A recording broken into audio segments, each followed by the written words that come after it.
Neste Café, Poesia e Filosofia, converso hoje com a doutora Gleice Gonzalez Gorski, que, psicanalista, nos responderá fundamentalmente de início a esta questão. Gleice, o que é psicanálise? Como surge a psicanálise? O que você teria a dizer dos entornos sociais, econômicos, políticos, dentro dos quais estava colocada a proposta psicanalítica, ou a proposta dessa grande teoria, né, proposta por Sigmund Freud? Fale-nos sobre isso. Bom, a gente pode fazer aí vários recortes, né? Eu gostaria de falar em primeiro lugar de que só foi possível que a psicanálise pudesse ser inventada, aquilo que eu já disse no início, porque houve uma escuta de Freud do momento da sua época, daquilo que era a marca da contemporaneidade, porque ele soube dialogar com os literatos da época, ele soube dialogar com os escritores, ele soube, vamos dizer assim, se apropriar daquilo que a cultura produzia e a partir dessa apropriação construir alguma coisa nova. Então a psicanálise realmente ela foi inventada por Freud. É algo, ele funda a psicanálise praticamente só. Exato. Né? Uma solidão enorme, embora ele tivesse interlocução, mas na fundação, no ato de fundação, é um ato solitário. Ele estava sozinho. Né? Bom, vamos começar primeiro. Eu disse que ele soube escutar o movimento da época. Uma das questões que para nós hoje é óbvio e a gente esquece, a gente apaga da história, é o fato de que a psicanálise ela vai surgir justamente no lugar ou a partir da escuta daquelas pessoas que não se queriam escutar. Certo. Que eram as mulheres histéricas, que eram consideradas pela medicina como farsantes, como falsárias, como...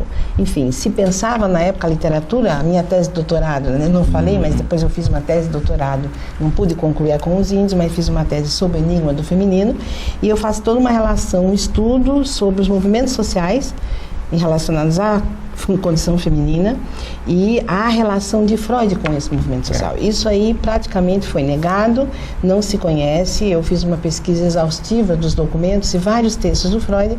Ele publicou justamente nos jornais do movimento das mulheres na época. Então ele tem vários textos críticos, né, dele sobre a condição feminina. Né?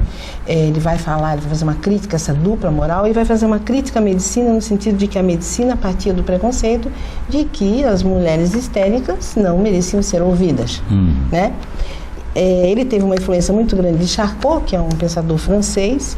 Charcot também achava que a histeria era algo que tinha que ser estudado, que merecia, né? Que não se tratava só de mulheres que mentiam, mas alguma coisa o sujeito estava pretendendo dizer com seu sintoma. Claro. Né? Então o Freud só pôde justamente fundar a psicanálise porque ele começou a escutar o que essas mulheres tinham a dizer através dos seus sintomas. Quais eram os sintomas que elas apresentavam? Principalmente anestesia no corpo, sintomas que a gente chama de sintomas conversivos. Por exemplo, a gente poderia dizer que a histérica falava com o corpo. Certo. E desde o início da história, elas sempre falaram com o corpo, elas sempre procuraram o outro para dizer alguma coisa sobre a sua condição, sobre o seu sofrimento, mas isso não era escutado.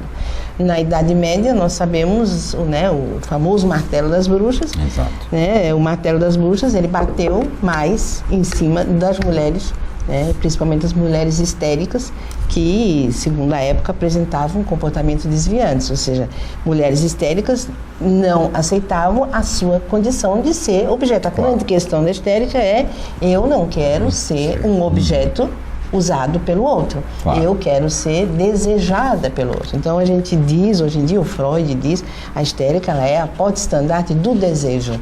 Do desejo não no sentido como a gente pensa, do desejo puramente carnal. O desejo na psicanálise ele tem uma outra conotação. Ele também tem a ver com isso, mas o desejo está muito mais ligado à questão da falta, daquilo que impulsiona o sujeito a buscar alguma coisa que falta, do que a um pedaço de carne. Isso já é uma outra coisa. E é isso que as histéricas diziam, né? Eu não quero ser um pedaço de carne para os homens, né? E aí no estudo, na escuta né, dessas mulheres é que Freud pôde descobrir que existia um inconsciente. Né? Na escuta desses sintomas, né, ele foi descobrindo que nós temos em nós, ou seja, que o nosso eu, a nossa subjetividade está dividida. Nós queremos uma coisa e desejamos uma outra coisa, essa é a contradição básica do humano, né? Querer algo e desejar uma outra coisa. E a partir, então, da escuta dessas contradições, dessa divisão da subjetividade, é que o Freud pôde, então, né, fundar a psicanálise. Então, a psicanálise, ela é fundada a partir da escuta das mulheres e mais. O Freud escreve vários textos nos jornais do movimento feminista, né? E as primeiras, aquele caso, o caso da Ana O, que você me convidou para falar sobre ele, é justamente, Ana O era uma feminista judia que fundou o movimento feminista judeu na Alemanha e que trabalhou, né, contra o movimento, ela faz parte do movimento abolicionista, ela trabalhou contra o mercado das mulheres. Ela ia nos prostíbulos, tirava as mulheres judias dos prostíbulos e fez um trabalho muito lindo na Alemanha.